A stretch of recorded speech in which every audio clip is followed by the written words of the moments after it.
La benne à ordures derrière le restaurant italien Romanoes était devenu mon endroit préféré.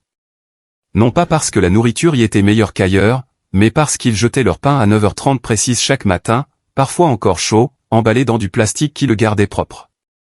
J'avais 43 ans, un vétérinaire diplômé avec 16 ans d'expérience, et je rythmais ma vie en fonction des horaires de ramassage des ordures. Ce matin d'octobre a commencé avec du givre sur mon sac de couchage et une faim assez vive pour me donner le vertige. Le manteau que j'avais trouvé 2 semaines plus tôt derrière un bac de Don Godwill n'était plus suffisant. L'hiver approchait, et je savais ce que cela signifiait pour les gens comme moi. Certains ne verraient pas le printemps. Je venais de sortir une lasagne à moitié mangée, encore dans son contenant à emporter, quand j'ai entendu des pas sur le trottoir mouillé. Des chaussures propres, d'après le son. Des chaussures chères qui claquaient avec détermination, pas le traînement de pieds des gardes de sécurité ou le pas agressif de quelqu'un sur le point de me dire de dégager. Michael Thompson. La voix était professionnelle, prudente. Michael James Thompson. Je me suis retourné lentement, le plat de lasagne toujours entre les mains. L'homme qui se tenait là semblait tout droit sorti d'une publicité pour un cabinet d'avocats. Un costume bleu marine qui coûtait probablement plus que ce que je gagnais en un mois. Une cravate argentée, une mallette en cuir qui brillait même dans la lumière grise du matin. Ses cheveux étaient poivre et sel, parfaitement coiffés malgré le vent. Qui demande ? Ma voix est sortie plus rauque que je ne l'avais prévu. 3 mois dans la rue changent votre façon de parler, de vous tenir, de croiser le regard de quelqu'un. Je m'appelle Harold Blackstone.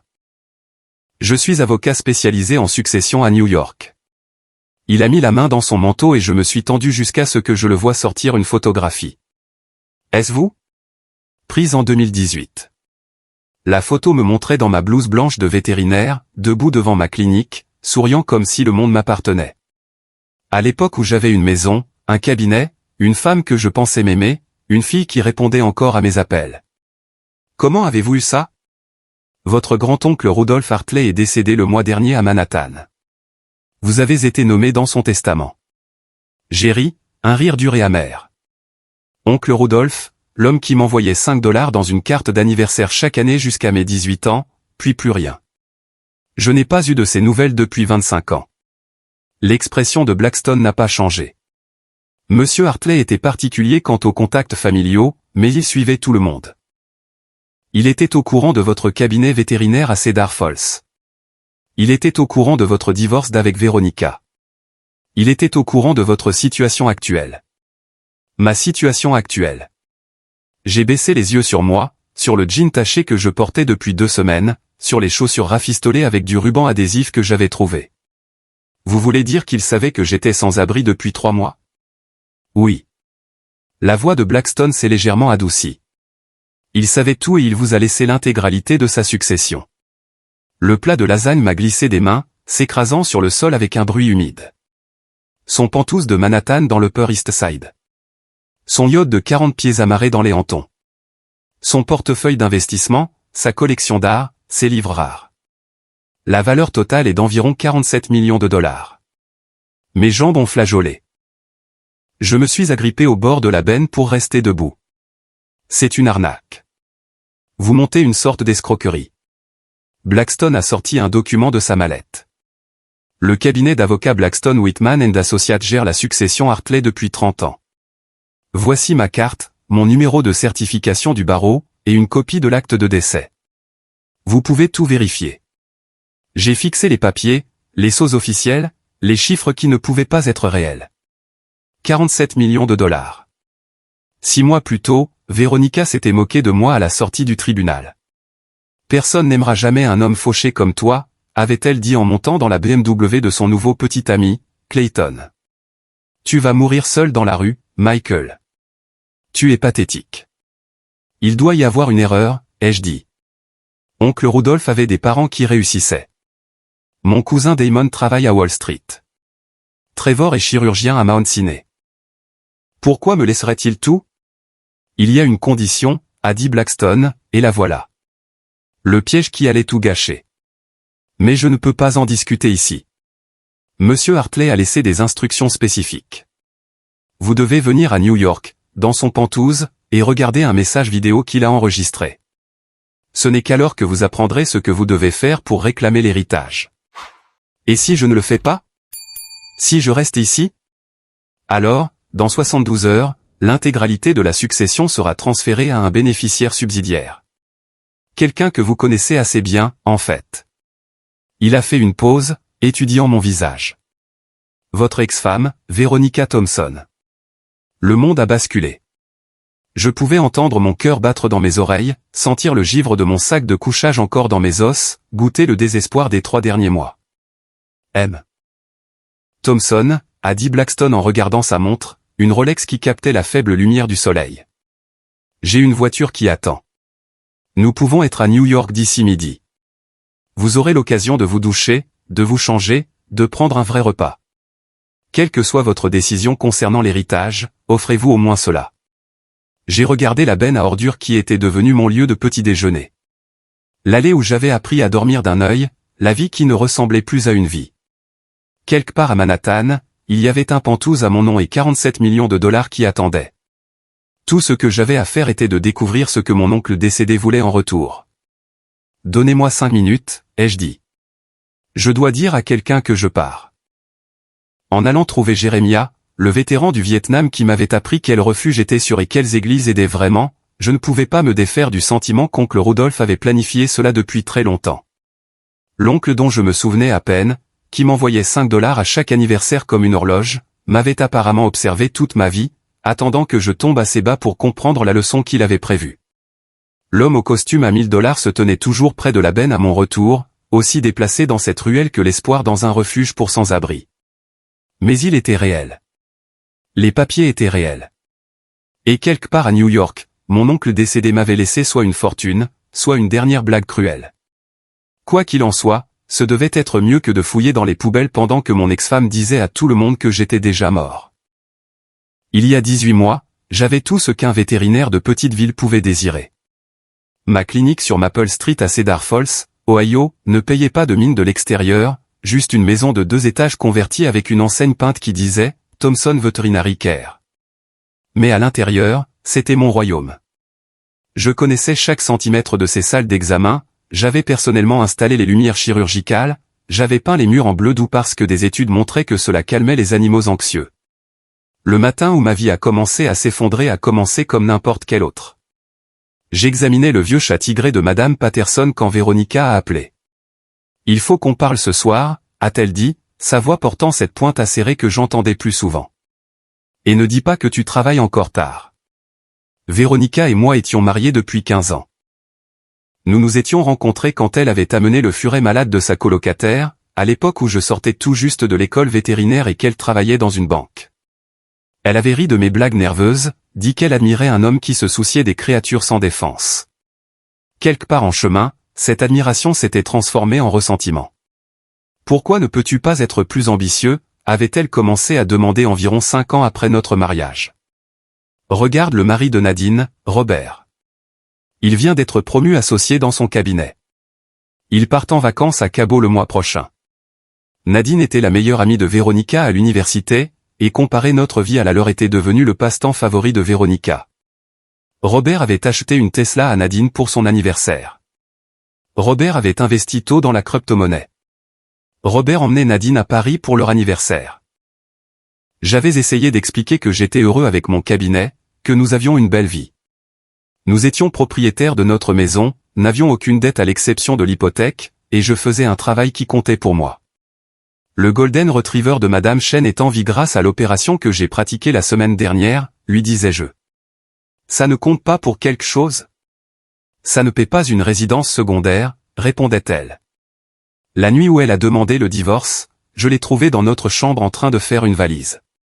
Je vois Clayton Morgridge, a-t-elle annoncé aussi nonchalamment que si elle me disait qu'elle avait changé d'épicerie. C'est un cadre chez Pharmatech Industries. Lui, au moins, a de l'ambition. Michael Clayton Morgridge. Je l'avais rencontré une fois lors d'une collecte de fonds en ville.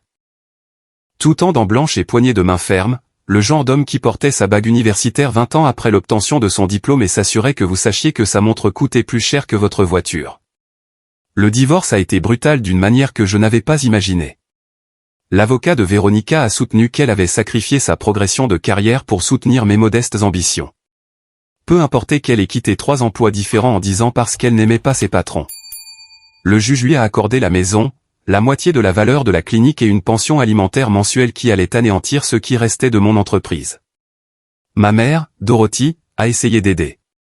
À 71 ans, elle vivait de la sécurité sociale et de la petite pension de mon père pour ses 30 ans à la compagnie de téléphone. Papa était mort 5 ans plus tôt d'une crise cardiaque, en plein milieu de la tonte de la pelouse, parti avant l'arrivée de l'ambulance.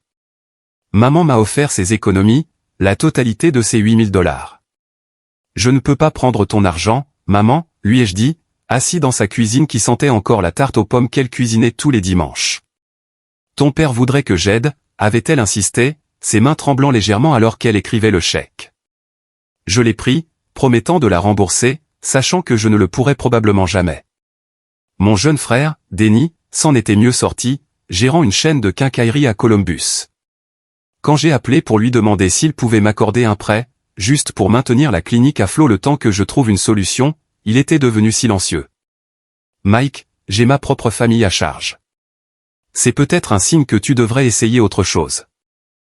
Véronica a toujours dit que tu aurais pu faire mieux. Même Denny avait pris son parti. La clinique n'a pas survécu à l'hémorragie financière. J'ai dû licencier Jennifer, mon assistante vétérinaire, qui était avec moi depuis 8 ans. Puis Marcus, mon réceptionniste. Finalement, je faisais tout moi-même, travaillant 16 heures par jour, dormant dans l'arrière-boutique pour économiser de l'essence. Le dernier animal que j'ai soigné était un chien errant que quelqu'un avait trouvé derrière l'épicerie, heurté par une voiture, la patte cassée en 2. Je l'ai soigné en sachant que je ne verrais jamais un sou pour cela, sachant que ce serait ma dernière opération. Le lendemain, la banque a saisi la clinique. Ma fille Bethany avait 16 ans à l'époque, en première au lycée. Véronica l'avait complètement montée contre moi. Maman dit que tu as choisi tes stupides animaux plutôt que ta famille, m'a-t-elle envoyé par SMS. Elle dit que tu aurais pu être un vrai médecin, mais que tu n'étais pas assez intelligent. Ce SMS m'a fait plus mal que de tout perdre. En 3 semaines après la saisie, je vivais dans mon camion. Quand il a été repris, il me restait un sac à dos, un sac de couchage et nulle part où aller. La première nuit dans la rue, j'ai marché jusqu'à l'aube, trop effrayé pour dormir, trop fier pour pleurer. Au 3e mois, j'avais appris les mathématiques brutales de la vie de sans-abri, quelle benne avait la meilleure nourriture, quel coin la police ignorait, quel refuge ne volait pas vos chaussures pendant que vous dormiez. La dernière fois que j'ai vu Véronica, c'était devant le Walmart, où je trouvais parfois du travail à la journée. Elle sortait avec Clayton, tous deux chargés de sacs de course, riant de quelque chose. Elle m'a vu avant que je puisse me détourner. Le dégoût sur son visage était absolu. « Mon Dieu, Michael, tu pues les égouts », a-t-elle dit assez fort pour que les autres clients l'entendent. « Voilà ce que tu es devenu. » Dieu merci, Bethany n'a pas à voir ça. Clayton a passé son bras autour d'elle, l'attirant vers sa BMW, mais elle n'avait pas fini. « Tu es pathétique », a-t-elle crié en retour. « Aucune femme ne voudra de toi maintenant. Tu vas mourir seul, probablement dans une ruelle, et personne ne le remarquera avant des semaines. » C'était il y a 6 semaines. Chaque matin depuis, en me réveillant sur du carton ou du béton, j'entendais ces mots. Elle avait probablement raison. Les hommes comme moi ne se remettaient pas d'une telle chute. Nous disparaissions simplement, devenions des statistiques, des noms sur des formulaires que personne ne lisait. Debout dans cette ruelle avec Harold Blackstone, tenant des papiers qui prétendaient que j'avais hérité de millions, je ne pouvais pas réconcilier l'homme que j'avais été avec ce que j'étais devenu. Quelque part entre le vétérinaire aux mains douces et à la voix calme, et cet étranger aux yeux creux qui savait quel restaurant jetait de la nourriture encore comestible, je m'étais complètement perdu. Mes oncles Rudolph m'avaient apparemment observé tout ce temps, attendant que je touche le fond, préparant quelque chose que je ne pouvais pas encore comprendre. Le matin d'octobre qui a tout changé a commencé par mon réveil derrière un quai de chargement, le givre faisant souffrir mes articulations comme celles d'un vieil homme. Je ne savais même plus quel jour on était. Mardi, peut-être, ou mercredi. Les jours se confondaient lorsque vos seuls rendez-vous étaient avec des bennes à ordures et leurs horaires de ramassage. Le restaurant italien Romano S jetait ses restes de pain à 9h30 précises. Le propriétaire, Monsieur Romano, était un homme décent qui emballait toujours tout en double et laissait parfois les bonnes choses juste sur le dessus. Je pense qu'il savait que des gens comme moi dépendaient de ses déchets. Une fois, je l'ai surpris en train de regarder depuis la porte arrière alors que je triais soigneusement les sacs, et au lieu de me chasser, il a simplement hoché la tête et est retourné à l'intérieur. Je venais de trouver un plat de lasagne, à peine touché, probablement de quelqu'un qui avait commandé trop, quand j'ai entendu ses pas propres, délibérés, des chaussures chères sur un trottoir mouillé. Après 3 mois dans la rue, on apprend à identifier le danger par le son seul. Monsieur Michael James Thompson. L'homme qui se tenait là ressemblait à l'argent incarné. Costume bleu marine sans un pli.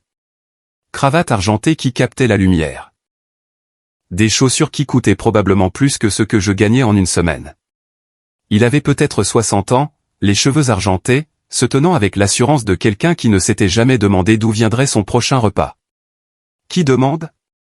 Ma voix est sortie sur la défensive, prête à fuir si nécessaire. Je m'appelle Harold Blackstone, avocat spécialisé en succession du cabinet Blackstone Whitman & Associates à New York. Il a mis la main dans son manteau lentement, comme s'il savait que des mouvements brusques pourraient m'effrayer. Je vous cherche depuis 2 semaines. Il a sorti une photographie et mon cœur a failli s'arrêter. C'était moi, de mon ancienne vie, debout devant ma clinique dans ma blouse blanche, souriant comme si j'avais compris le monde. Mes cheveux étaient coupés. Mon visage était rasé de près. Mes yeux avaient encore de l'espoir. Est-ce vous, vers 2018 ? Comment avez-vous eu ça ? La photo provenait du site web de ma clinique, qui aurait dû être supprimé il y a des mois quand j'ai cessé de payer l'hébergement. Votre grand-oncle, Rudolph Hartley, est décédé le mois dernier à Manhattan. Avant sa mort, il a engagé des enquêteurs privés pour maintenir des informations à jour sur tous les membres de la famille. Le ton de Blackstone était factuel, comme si traquer ses proches était parfaitement normal. Vous avez été particulièrement difficile à localiser après avoir perdu votre adresse permanente. Oncle Rudolph. J'avais peut-être 5 souvenirs de cet homme, tous de mon enfance. Grand, toujours en costume sombre, se présentant aux réunions de famille mais ne participant jamais vraiment. Il avait envoyé des cartes d'anniversaire avec des billets de 5 $ comme une horloge jusqu'à mes 18 ans, puis plus rien. Maman l'avait mentionné de temps en temps, le jeune frère de sa mère, qui avait fait fortune à New York et oublié ses racines de l'Ohio. Je n'ai pas parlé à oncle Rudolph depuis 25 ans, ai-je dit. Pourquoi me chercherait-il ? Parce qu'il vous a nommé unique bénéficiaire de l'intégralité de sa succession. Le plat de lasagne a glissé de mes doigts engourdis, s'écrasant sur l'asphalte. C'est impossible. Je vous assure que c'est tout à fait possible et entièrement légal. Blackstone a ouvert sa mallette avec une efficacité exercée. La succession de Monsieur Hartley comprend un penthouse à Manhattan évalué à 12 millions de $, un yacht amarré dans les hantons d'une valeur de 3 millions de $, une vaste collection d'art, une bibliothèque de premières éditions rares et un portefeuille d'investissement actuellement évalué à environ 32 millions de $. La valeur totale de la succession est de 47 millions de $, après impôts et frais. Je me suis agrippé au bord de la benne parce que le monde tournait. 47 millions de $. Hier, je m'étais battu avec un autre sans-abri pour un sandwich à moitié mangé. Maintenant, cet étranger en costume me disait que j'étais riche. C'est une arnaque, ai-je dit. Bien que, même en prononçant ces mots, je savais qu'aucun arnaqueur ne s'embêterait avec quelqu'un comme moi.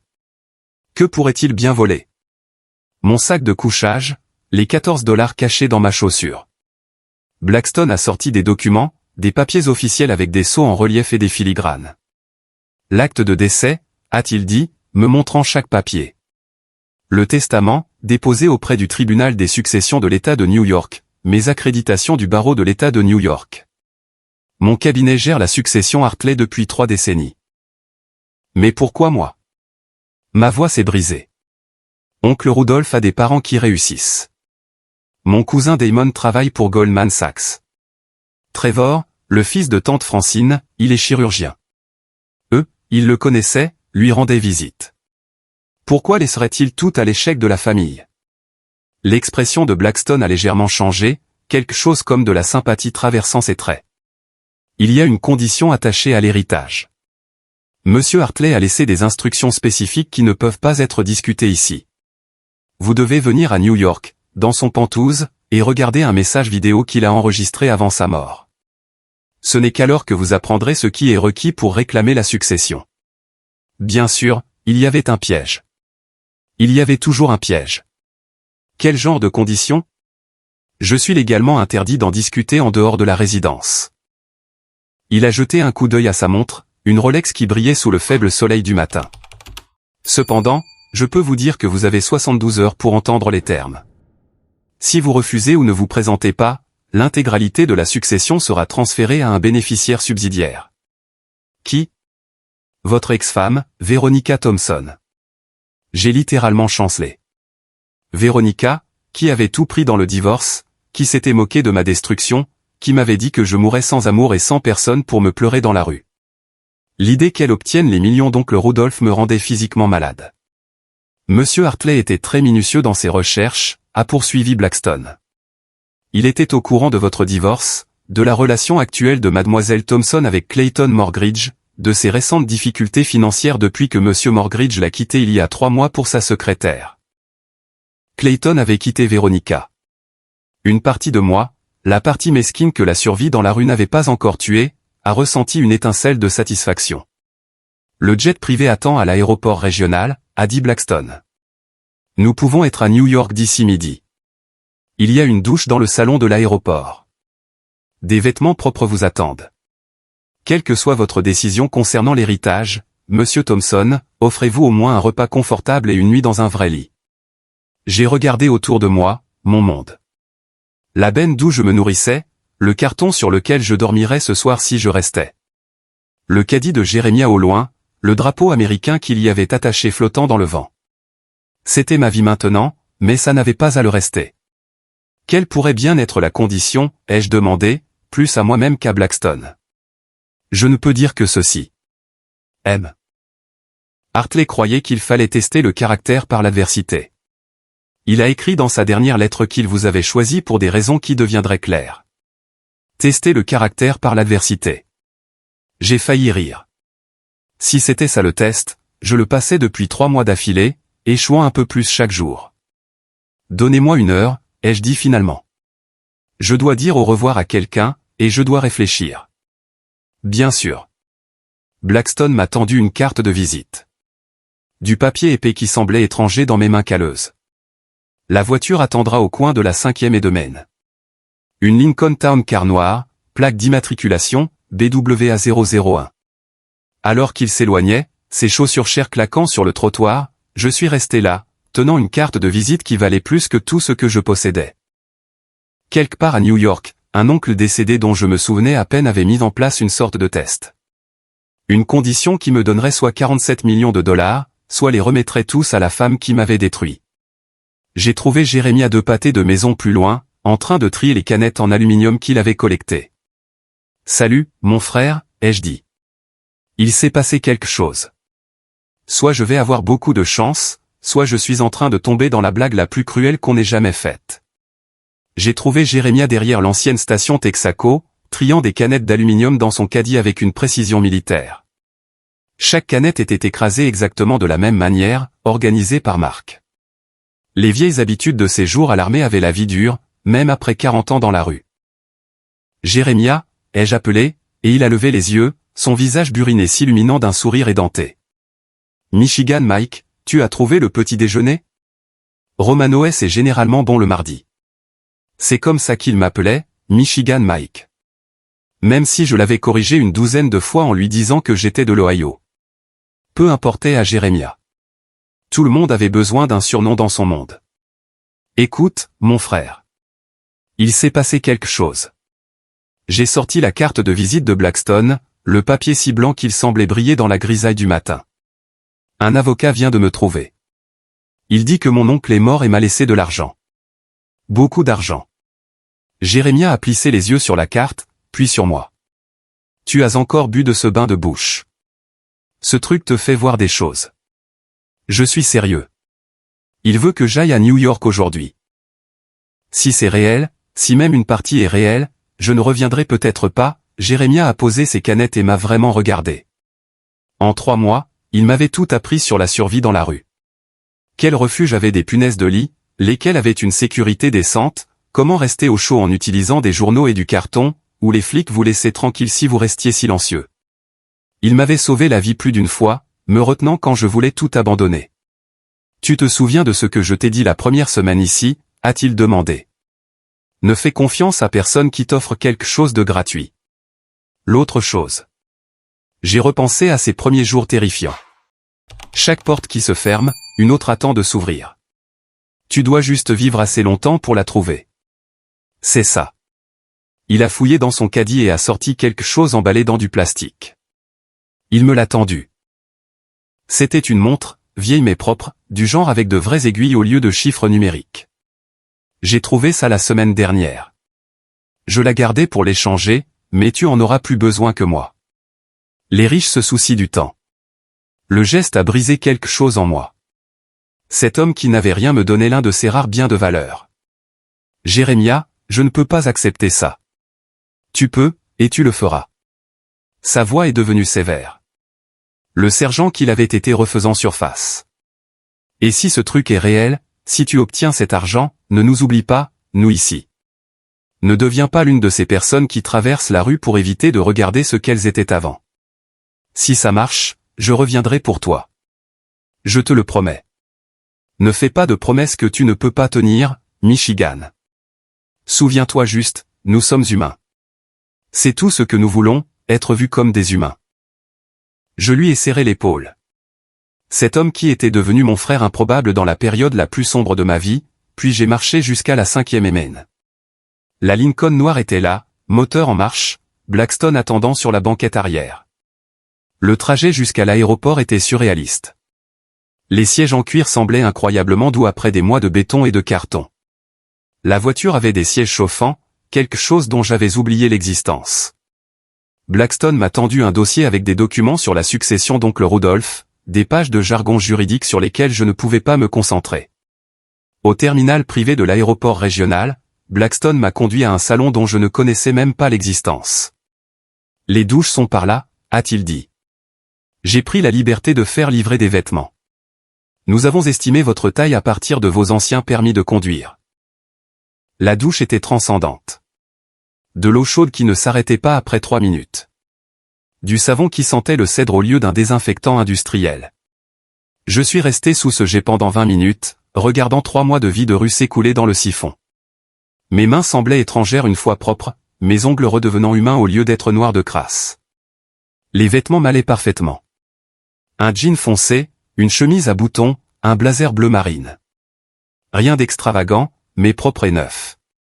En me regardant dans le miroir, je pouvais presque voir l'homme que j'étais, si l'on ignorait les joues creuses et la façon dont mes yeux étaient devenus plats. Dans le jet privé, Blackstone m'a offert du café et des sandwichs. Du vrai café, pas les sachets instantanés que je volais dans les stations-service. Le sandwich contenait de la dinde, du fromage suisse, de la laitue qui craquait vraiment. J'ai mangé lentement, mon estomac rétréci protestant contre la richesse. Parlez-moi d'oncle Rudolph, ai-je dit alors que nous montions au-dessus des nuages. Le vrai, pas l'histoire qu'il voulait que les gens croient. Blackstone a pesé ses mots.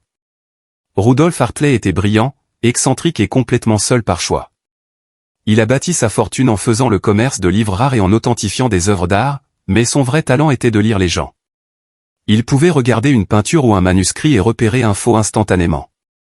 Mais plus que ça, il pouvait regarder le vendeur et connaître toute son histoire. Pourtant, il a choisi de tout laisser à un neveu qu'il n'avait pas vu depuis des décennies. Il gardait des dossiers sur chaque membre de la famille, a dit Blackstone. Votre cousin Damon, le banquier d'affaires, il suivait chaque transaction, chaque déclaration à la SEC. La carrière chirurgicale de votre cousin Trevor, chaque avis de patient, chaque procès pour faute professionnelle. Et vous? Il avait des enquêteurs qui envoyaient des rapports mensuels. Votre cabinet vétérinaire, votre mariage, votre effondrement. Il m'a regardé devenir sans abri et n'a rien fait. Il était en train de mourir d'un cancer du pancréas. Au moment où vous avez tout perdu, il lui restait des semaines à vivre. Mais oui, il a regardé. Il a dit, la souffrance révèle le caractère d'une manière que le succès ne peut jamais faire. Par le hublot du jet, je pouvais voir New York approcher, cette célèbre ligne d'horizon s'élevant comme des doigts agrippant le ciel. Quelque part là-dessous se trouvait un pantouse à mon nom. 47 millions de dollars qui attendaient et une condition que je ne pouvais pas imaginer. M. Blackstone, quel genre d'homme met des conditions pour sauver sa propre famille? Le genre qui croit que le salut ne devrait pas être gratuit, a-t-il répondu. Monsieur Hartley disait souvent que l'argent non mérité détruisait plus de vies que la pauvreté ne l'avait jamais fait. Alors que nous descendions vers l'aéroport de Teterboro, j'ai pensé à Veronica découvrant cet héritage. Elle avait quitté Clayton après qu'il l'eût trompée. Selon Blackstone, elle était menacée de saisie sur la maison qu'elle m'avait volée lors du divorce. L'idée qu'elle obtienne cet argent si j'échouais à l'épreuve conçue par oncle Rudolph me retournait l'estomac. Mais plus que ça, j'ai pensé aux paroles de Jérémia. Ne nous oublie pas, ici. Ne deviens pas l'une de ces personnes qui traversent la rue. Quelle que soit la condition d'oncle Rudolph, j'avais le sentiment qu'elle déterminerait non seulement si j'obtenais son argent, mais aussi le genre d'homme que je deviendrais avec. Le jet a atterri en douceur, et Blackstone s'est levé, ajustant sa cravate. Le Pantouse est à 40 minutes. Le message vidéo de Monsieur Hartley est prêt dans son bureau. Êtes-vous prêt à apprendre ce qu'il voulait de vous? Je n'étais pas prêt. Après des mois sans avoir d'autre choix que de savoir quel ben fouiller ou quel coin choisir pour dormir, devoir soudainement prendre une décision d'une valeur de 47 millions de dollars me semblait impossible. Mais je me suis quand même levé, j'ai ajusté le blazer qui sentait encore le neuf, et j'ai suivi Blackstone dans le jeu que mon oncle décédé avait prévu. Encore une chose, a dit Blackstone alors que nous nous dirigions vers la voiture qui attendait. Quoi que vous puissiez penser de M. Hartley après avoir regardé son message, sachez qu'il a passé ces dernières semaines à perfectionner ce plan. Il est mort en croyant qu'il avait choisi correctement. La pression de cette fois d'un homme dont je me souvenais à peine semblait plus lourde que tous les millions qui attendaient à Manhattan. Le Pantouse occupait tout le dernier étage d'un immeuble surplombant Central Park. Blackstone m'a guidé à travers un ascenseur privé qui nécessitait une clé spéciale.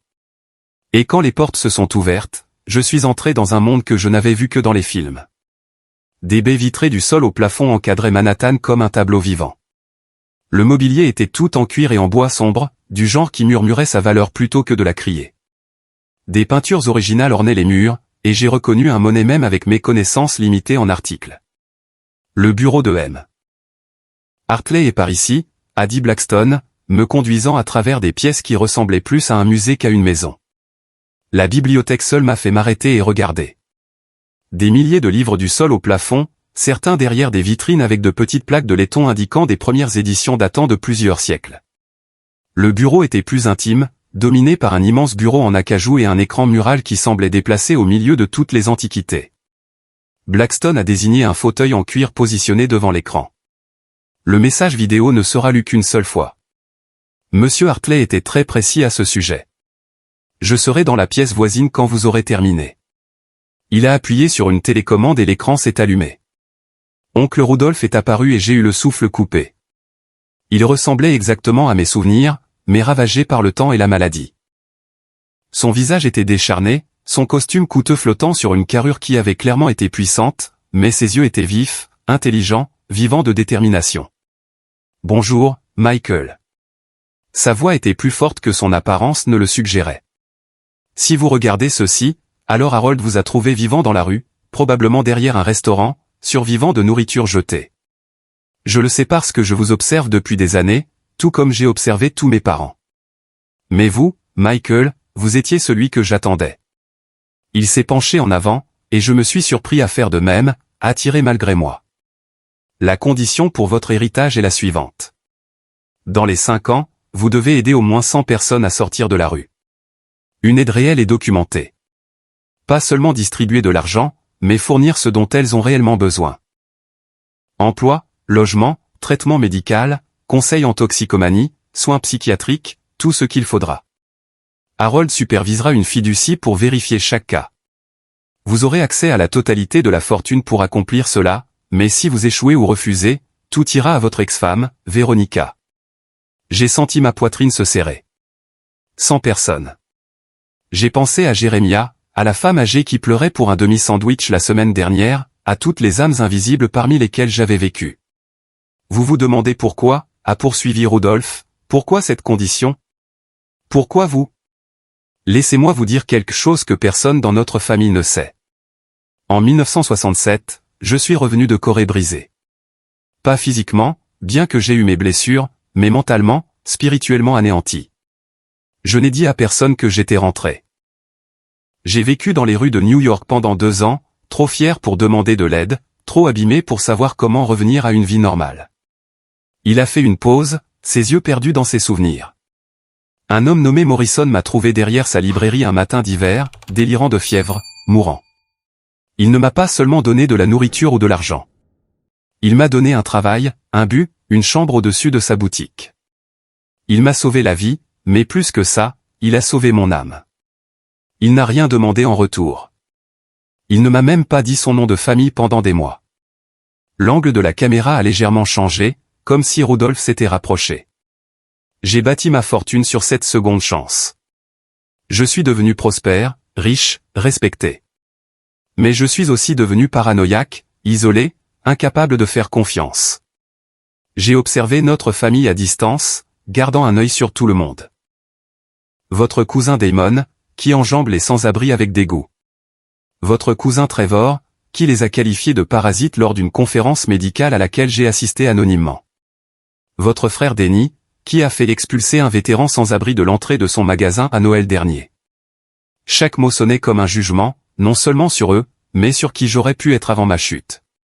Mais vous, Michael, savez-vous ce que les enquêteurs ont rapporté sur vous? La première semaine dans la rue, affamé, effrayé. Vous avez trouvé un demi-sandwich dans une benne et en avez donné une partie à une femme âgée qui pleurait de faim. Le mois dernier, vous avez dépensé vos seuls $5 en antibiotiques d'un dealer de rue, non pas pour vous, mais pour cet ami vétéran avec sa blessure infectée. Vous aviez vous-même une pneumonie à ce moment-là. Je me suis souvenu de cette nuit. La jambe de Jérémia empirait. Des stries rouges montaient vers son genou. Je crachais du sang, mais l'infection pouvait le tuer plus vite que ma pneumonie ne me tuerait. Harold a des images de surveillance si vous êtes curieux, a poursuivi Rudolph. 63 incidents distincts où vous avez aidé les autres alors que vous n'aviez rien vous-même. Vous avez gardé votre humanité alors que vous aviez toutes les raisons de l'abandonner. C'est pourquoi vous héritez de tout. Il s'est penché en arrière, un léger sourire traversant son visage décharné. Mais voici ce que vos proches ne sauront pas avant que le testament ne soit lu publiquement la semaine prochaine. Votre ex-femme, Veronica, est au bord de la ruine financière. Clayton Morgridge l'a quittée il y a 3 mois pour sa secrétaire de 26 ans. Elle a hypothéqué la maison qu'elle vous a prise pour investir dans l'une des combines de Clayton qui a fait faillite. Elle est sur le point de tout perdre. J'ai ri, un rire sombre et involontaire. L'ironie était si parfaite qu'elle en était douloureuse. Si vous refusez ma condition ou ne la remplissez pas, elle hérite de tout. Imaginez ça, Michael, la femme qui vous a détruit, qui a dit que vous mourriez sans amour dans la rue, devenant riche grâce à votre échec. J'ai pensé que la poésie de la chose pourrait vous motiver. Mais voici le secret, neveu. Les 100 personnes que vous sauvez, ce n'est pas vraiment le test. Le test est de savoir si vous pouvez accepter l'aide vous-même, si vous pouvez prendre ce don et le transformer en quelque chose de significatif, au lieu de laisser l'orgueil ou l'amertume vous détruire. Morrison m'a sauvé, mais je ne l'ai jamais vraiment accepté. Je ne me suis jamais permis d'être reconnaissant. Je n'ai jamais cessé de me voir comme seul. Je suis mort dans ce Penthouse, entouré de trésors, mais complètement isolé, ayant repoussé tous ceux qui ont essayé de m'aimer. Il a toussé, un son rauque qui parlait du cancer qui l'a tué. Ne devenez pas comme moi, Michael. Prenez l'argent. Sauvez vos 100 âmes. Mais sauvez-vous aussi. Et encore une chose, quelque chose que je n'ai découvert qu'en faisant des recherches sur Morrison après sa mort. Son nom complet était Morrison Thompson. Il était votre grand-père, le père de votre père. L'homme qui m'a sauvé était de votre sang, bien qu'aucun de nous ne le sache à l'époque. Il est mort pauvre mais aimé, entouré de sa famille, tout ce que je n'ai jamais eu. Il a donné tout ce qu'il a gagné, aidant des étrangers comme moi. Ma vision s'est brouillée. Grand-père Morrison était mort quand j'avais 10 ans, mais je me souvenais de lui. Calme, gentil, glissant toujours des billets d'$1 dans nos poches quand maman ne regardait pas, alors, vous voyez, Michael, ce n'est pas un hasard. C'est un cercle qui se referme. Votre grand-père m'a sauvé. Je vous sauve, et vous en sauverez d'autres. C'est ainsi que la bonté survit dans ce monde brutal. Transmise de main en main comme une flamme secrète qui refuse de s'éteindre. L'écran est devenu noir, puis s'est allumé avec un dernier message. Vous avez 24 heures pour décider. Mais je connais déjà votre réponse. Vous êtes un Thompson. Vous les aiderez parce que c'est ce que fait votre lignée. Ce que votre grand-père a enseigné sans enseigner. Ce que vous avez appris sans apprendre. Bienvenue à la maison, neveu. L'écran est devenu noir. J'étais assis dans ce fauteuil en cuir, dans un pantouse de 47 millions de dollars, des larmes coulant sur mon visage, pensant à grand-père Morrison sauvant un jeune vétéran derrière sa librairie, ne sachant jamais que ce vétéran sauverait un jour son petit-fils. Blackstone est entré silencieusement. Monsieur Thompson, quelle est votre décision? Je me suis levé, m'essuyant le visage, pensant à Jérémia triant ses canettes, à la femme âgée serrant son morceau de sandwich, à tous les invisibles attendant que quelqu'un les voie comme des humains. Je le ferai, ai-je dit. Mais pas pour l'argent et pas à cause de Véronica. Je le ferai parce que mon grand-père l'aurait voulu, parce que c'est ce que nous faisons. Blackstone a souri, la première émotion sincère que j'avais vue de sa part. Monsieur Hartley a dit que vous diriez exactement cela. Devons-nous discuter de la structure de la fiducie? J'ai regardé Manhattan s'étendre en dessous. Toutes ces lumières représentant des vies, des histoires, des luttes. Quelque part là-dehors se trouvaient 100 personnes que j'allais sauver. Mais d'abord, je devais me sauver moi-même. Oncle Rudolph avait raison sur ce point. L'argent n'était qu'un outil. Le véritable héritage était la chance de compter à nouveau, d'être l'homme que mon grand-père aurait reconnu. Oui, ai-je dit. Commençons. Je suis resté longtemps devant ces immenses fenêtres après que Blackstone ait quitté la pièce, regardant les lumières de la ville qui commençaient à scintiller dans l'obscurité du soir. Chaque lumière représentait la vie de quelqu'un, la lutte de quelqu'un, l'espoir de quelqu'un. 24 heures plus tôt, je fouillais dans les ordures. Maintenant, je possédais ce pantouse et j'avais 47 millions de dollars pour changer des vies. La première personne que j'ai appelée était Jérémia. Blackstone m'a conduit dans un magasin de téléphonie pour acheter un téléphone portable, puis je suis retourné directement à la station Texaco. Il était toujours là, arrangeant ses canettes pour la collecte de recyclage du lendemain. Michigan Mike, a-t-il crié en me voyant sortir de la Lincoln. Tu es bien propre. Cet avocat ne mentait pas, c'est tout à fait réel, Jérémia. Chaque mot. Je me suis assis sur le trottoir à côté de son caddie, portant toujours mes nouveaux vêtements, mais sans me soucier de la saleté. J'ai besoin de ton aide. Mon aide, mon frère? Tu viens d'hériter de millions. De quoi pourrais-tu avoir besoin de moi? Je dois aider 100 personnes à sortir de la rue. Une aide réelle, pas seulement jeter de l'argent. Tu connais ces rues mieux que n'importe quel travailleur social. Tu sais qui a besoin de quoi, qui est prêt à être aidé, qui ne l'est pas. Je veux t'engager comme directeur de la sensibilisation.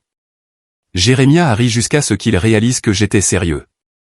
Mike, je n'ai pas eu de vrai travail depuis 20 ans. Tu fais ce travail depuis 20 ans, juste personne ne te payait pour ça. Tu m'as appris à survivre. Tu as maintenu des dizaines de personnes en vie grâce à tes connaissances. J'ai besoin de cette expertise. En une semaine, j'avais créé la fondation Hartley, du nom d'oncle Rudolph. Le premier bureau était petit, juste une devanture de magasin reconvertie, mais il était dans le bon quartier où les gens qui avaient besoin d'aide pouvaient réellement y accéder. Jérémia a été ma première embauche, et sa première suggestion a tout changé. Ne les faites pas venir à nous en se sentant comme des mendiants, a-t-il dit. Donnez-leur de la dignité. Donnez-leur des choix. Nous avons développé un programme où les gens pouvaient choisir leur chemin. Certains avaient d'abord besoin de désintoxication. D'autres avaient besoin de traitement en santé mentale. Certains avaient juste besoin d'une chance, d'un travail, de quelqu'un pour croire qu'ils pouvaient être plus que leur pire moment. Chaque personne avait un travailleur social, mais plus important encore, elle avait un mentor qui était passé par là. La troisième personne que nous avons aidée était Agnès, la femme âgée avec qui j'avais partagé ma trouvaille des mois plus tôt.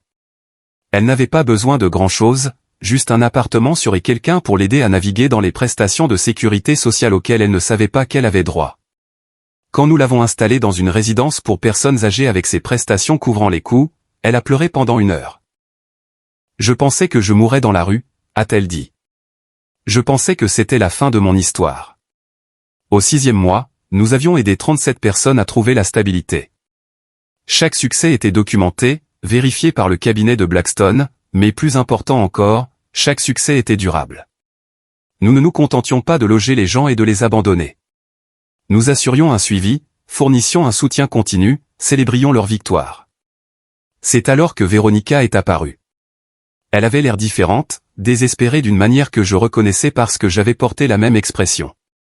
Ses vêtements de marque étaient les mêmes que lors de notre divorce, mais ils flottaient sur elle maintenant. La BMW avait disparu. Le sourire supérieur avait été remplacé par quelque chose de creux. « Michael » a-t-elle dit, se tenant à l'entrée de la fondation comme si elle n'était pas sûre d'avoir le droit d'entrer. « J'ai entendu parler de ton héritage. J'ai entendu parler de ce que tu fais. Que veux-tu, Véronica ? Clayton m'a quitté pour sa secrétaire. La maison est en cours de saisie. Je suis resté chez des amis, mais ils commencent à en avoir marre de moi. Elle ne pouvait pas me regarder dans les yeux. J'ai eu tort sur toute la ligne. Tu vaux sans Clayton. Tu l'as toujours valu. J'ai regardé cette femme qui m'avait détruit, qui s'était moquée de ma ruine, qui m'avait dit que je mourrais sans amour dans la rue. L'ancien moi aurait ressenti de la satisfaction face à sa chute. Le moi de la rue lui aurait dit d'essayer les bennes derrière Romano S, pour voir comment elle aimerait ça. Mais l'homme qu'oncle Rudolph m'avait mis au défi de devenir voyait autre chose. Un être humain en souffrance. Je ne peux pas être de nouveau avec toi, Véronica. Ce pont est brûlé au-delà de toute réparation. Je sais. Je ne demande pas ça. Je demande si tu pouvais peut-être m'aider à trouver un travail, quelque chose de simple. Je travaillerai. Je ferai tout ce qu'il faut. La fondation aide les personnes sans abri. Tu n'en es pas encore là. Je le serai bientôt. Sa voix s'est brisée. La semaine prochaine, probablement.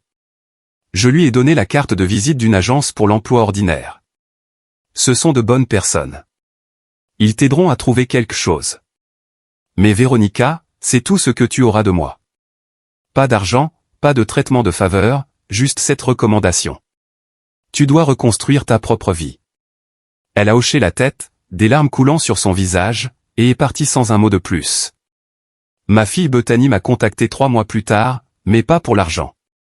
Papa, j'ai vu un article sur ta fondation, a-t-elle dit au téléphone. Sur les gens que tu aides.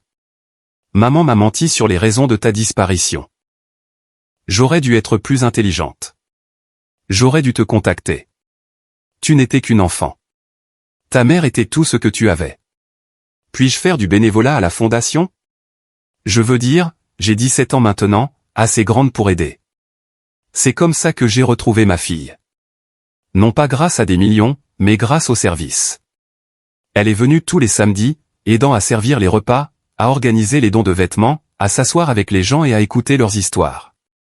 Elle était particulièrement douée avec les jeunes sans-abri, les fugueurs et les laissés-pour-compte qui lui faisaient confiance d'une manière qu'ils ne pouvaient pas faire confiance aux adultes. À la 3e année, nous avions aidé 86 personnes. Certaines ont échoué, ont rechuté, ont disparu à nouveau dans les rues. C'était la partie la plus difficile, accepter que tout le monde ne pouvait pas être sauvé, que certaines personnes n'étaient pas prêtes. Mais la plupart ont réussi, trouvant des emplois, renouant avec leur famille, reconstruisant des vies qu'ils pensaient perdues à jamais. Puis Blackstone m'a appelé avec une nouvelle qui a tout bouleversé.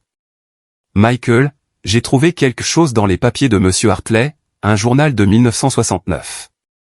Vous devez voir ça. L'entrée était datée du 15 décembre 1969. L'homme qui m'a sauvé m'a finalement dit son nom complet aujourd'hui. Morrison Thompson. Il a été comme un père pour moi ces 2 dernières années. Il a mentionné un fils, Steven, vivant dans l'Ohio. Je me demande si je rencontrerai un jour sa famille, si je pourrai un jour rembourser cette dette. Steven était le nom de mon père. Il y a plus, a dit Blackstone en tournant les pages. Morrison Thompson savait exactement qui était votre oncle. Il a sa propre entrée de journal de ce même jour. L'écriture de Morrison était tremblante, mais claire. J'ai dit mon nom au jeune Rudolph aujourd'hui. Je ne pense pas qu'il réalise que je sais qui il est. Le frère de Dorothy, qui a disparu après la guerre. La famille le croit mort. Je ne trahirai pas sa confiance en le leur disant, mais je suis heureux d'avoir pu aider le sang de Dorothy. Bon garçon. Juste perdu. Il trouvera son chemin, mon grand-père avait su tout ce temps. Il avait sauvé le frère de sa belle-sœur, sans jamais le dire à personne, sans jamais en prendre le crédit. Le secret a créé des ondulations à travers les décennies, se terminant par oncle Rudolph me sauvant. Debout dans ce pantouse où oncle Rudolph est mort seul, j'ai réalisé que le véritable héritage n'était pas l'argent ou la propriété. C'était la preuve que la gentillesse crée des cercles. Que l'aide aux autres revient d'une manière que nous ne voyons jamais. Que l'amour opère dans l'ombre et sur des décennies et à travers des personnes que nous connaissons à peine. À la 5e année, j'avais aidé 103 personnes à sortir de la rue. La fondation avait grandi avec d'autres donateurs se joignant à notre cause. Jérémia était devenu un expert respecté en matière de sensibilisation, s'exprimant lors de conférences sur la dignité et les services sociaux. Ma fille étudiait le travail social à l'université, prévoyant de poursuivre la mission. Mais le meilleur moment est venu quand j'ai trouvé une vieille photo dans le bureau d'oncle Rudolf. C'était des funérailles de mon grand-père, dont je me souvenais à peine. Au fond, se tenant seul, se trouvait un oncle Rudolf plus jeune. Il était venu dire au revoir à l'homme qu'il avait sauvé, même si personne ne connaissait leur lien. Au dos, de la main de Rudolf, Morrison Thompson, 1910 à 1985. Vous m'avez sauvé sans rien demander. Je le revaudrai. Je le promets. Et il l'avait fait, à travers moi. À travers les 100 vies que nous avons changées, à travers les milliers d'autres que la Fondation aiderait dans les années à venir. L'argent avait été l'outil, mais le vrai cadeau était de comprendre que nous sommes tous connectés, que la gentillesse voyage à travers le temps, que le sans-abri d'aujourd'hui pourrait être le sauveur de demain. Oncle Rudolf l'avait appris de mon grand-père. Je l'avais appris dans la rue. Et quelque part là-dehors, quelqu'un que nous avions aidé l'apprendrait aussi, le transmettant à quelqu'un d'autre dans le besoin. C'est ainsi que le monde change vraiment. Non pas grâce à des héritages de 47 millions de dollars, mais grâce à une personne qui en aide une autre, créant des chaînes de compassion qui s'étendent sur des générations. Mon grand-père a commencé avec un vétéran désespéré derrière sa librairie. Oncle Rudolf a continué avec sa fortune et sa foi en moi. Et maintenant, c'était à mon tour de faire perdurer la chaîne, une vie à la fois. Debout dans ce Penthouse, n'étant plus sans abri, mais n'oubliant jamais ce que cela faisait, j'ai finalement compris ce qu'oncle Rudolf voulait dire par accepter l'aide. Ce n'était pas une faiblesse de prendre la main de quelqu'un. C'était le premier maillon d'une chaîne qui finirait par tirer quelqu'un d'autre en sécurité. La fortune n'était pas ma fin. C'était mon commencement. Et quelque part là-dehors, mon grand-père et oncle Rudolf regardaient, satisfaits que leur investissement dans la gentillesse ait enfin porté ses fruits. Si cette histoire a touché votre cœur, si elle vous a fait réfléchir différemment aux personnes sans abri que vous croisez tous les jours, alors s'il vous plaît, aimez cette vidéo et partagez-la avec quelqu'un qui a besoin de l'entendre. Le vrai changement commence par voir les gens comme des humains, par reconnaître que nous sommes tous à une crise près d'avoir besoin d'aide. Commentez ci-dessous avec vos propres histoires de gentillesse inattendue, d'aide qui est arrivée quand vous en aviez le plus besoin. Et n'oubliez pas de vous abonner à notre chaîne pour plus d'histoires puissantes qui nous rappellent notre humanité commune. Souvenez-vous, chaque personne que vous rencontrez mène un combat dont vous ne savez rien. Soyez gentils.